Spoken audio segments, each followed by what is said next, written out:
So I'm sitting here and I sent out a I love my brothers post, several of them. Several.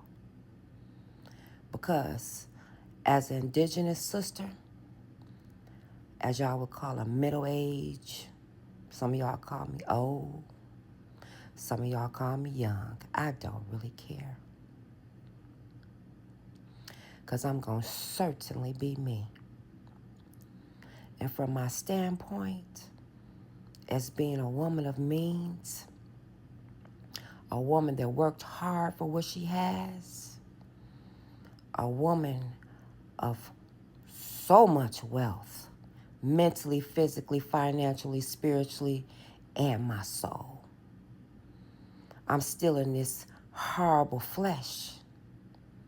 So let me tell you about me. I got brothers too that I love very much with my heart, soul, and everything.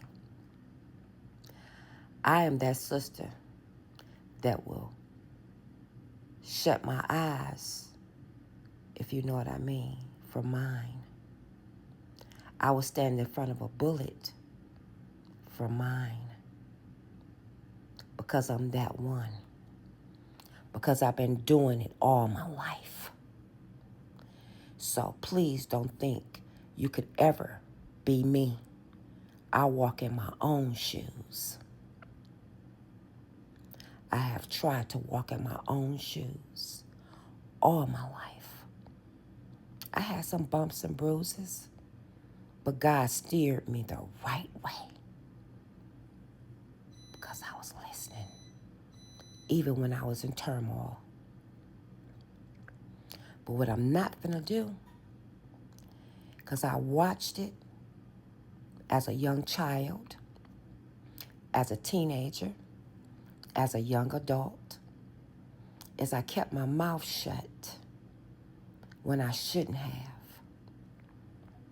because I felt like I would harm one of my family members from telling the truth about what I saw or heard what was going on in their household, only to demise my own sisters and brothers, thinking that I was helping them.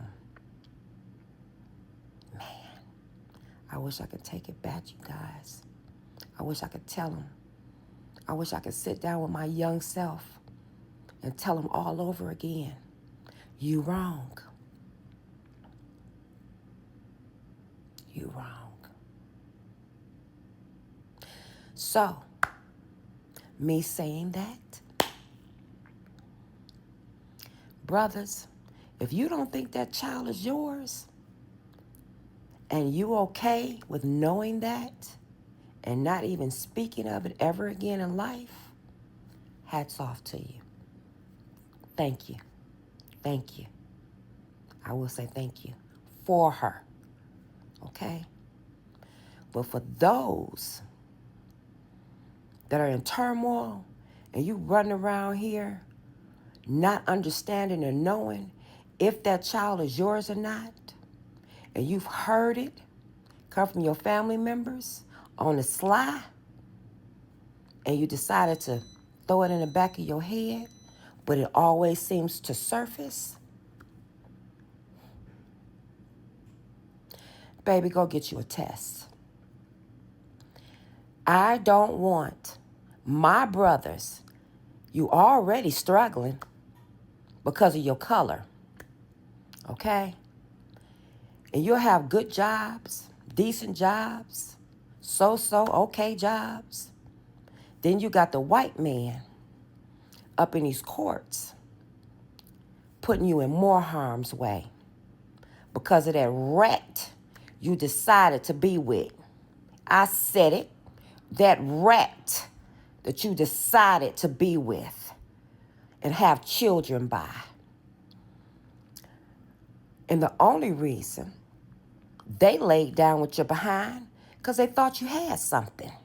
that you was going to take care of them, that they would never have to work again with their lazy behinds. They ain't tried to go to school.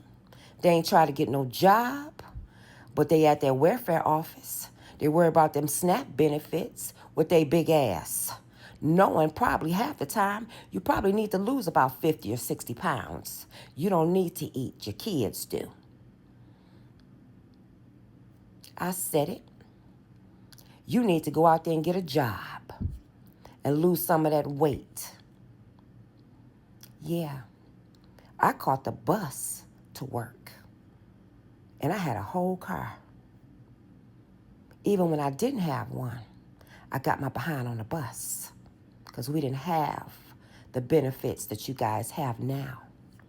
And even now, you so lazy, it's been handed to you, and you still won't go. It's been free. School has been free for years, and you still won't go. So now, you got to pay for everything, including them kids that you done lied about and told that man that they were theirs. Then after they leave your behind, they found out that you ain't no good and you ain't going nowhere, you don't want nothing. You neglect the kids. And you go find you a new beau to do the same thing you did with the last one. Brothers, go get you a test to make sure them kids that them courts is getting money for her being on welfare, that you don't suffer through your life. And by the time you decide you want to buy a house, you can't, because you are $500,000 in debt from child support. You understand what I'm saying? Do you get what I'm saying? I had my brothers do it. I fought like hell. I stood right there. I said no, and I really didn't want to do it. But once I got older, and I think I was in my 30s, when I said, look, bro, something not right. Handle your business. He finally decided to handle his business. And guess how he did it? He had a wonderful wife. He had 2 rats and a wonderful wife. Okay? And I'm going to tell the truth, because they still rats. And my wonderful sister-in-law was so gracious with her lovely self that's no longer here anymore. I love her and I miss her so much. Gail, I miss you. I miss you.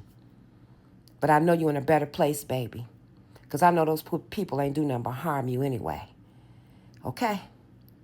So I'm going to say it to all, and I don't give a damn about it. To y'all women, y'all little rats out there making me look bad because you ain't nothing and don't want to be nothing, and you got my brothers paying for welfare and child support through the courts, and they making them double pay it because you getting them little checks, but they making my brothers double pay? Are we coming after you? I'm going to make sure of it this time. I used to do this. Oh, but baby, she back now. Ooh, they gonna hate that I come through these doors now. She done came up out of retirement on y'all ass. She done came up out of retirement. I'm so sick of y'all.